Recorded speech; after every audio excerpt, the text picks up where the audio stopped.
आपल्या देशाच्या प्रधानमंत्री या पदाचा आदर म्हणून मी कधीही अशी तशी विधानं करत नाही.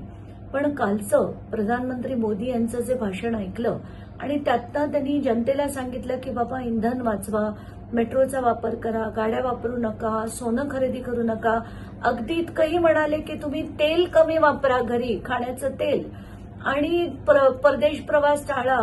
पण ते आणि त्यांचा पक्ष काय करतायत ह्याचा त्यांनी काहीच विचार करू नये. म्हणजे काल ते 3 ठिकाणी गेले, तेलंगणाला गेले, बेंगलोरला गेले आणि जामनगरला गेले.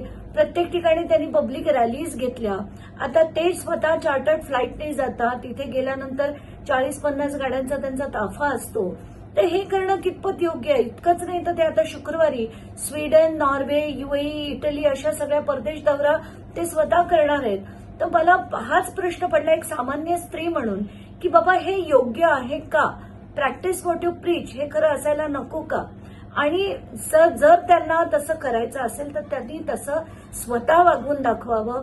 आपल्या नेत्याला सांगावं की यापुढे तुम्ही असे दौरे बंद करा, चार्टर्ड फ्लाईट्स वापरू नका, तुम्ही सामान्य फ्लाईट्सनी जात जा, अगदी जेव्हा फारच गरज असेल तेव्हा वापरत जा. पण तसं होताना दिसत नाही. जनतेला मात्र सगळे सल्ले दिले जातात. दुःख होतंय सगळं बघून.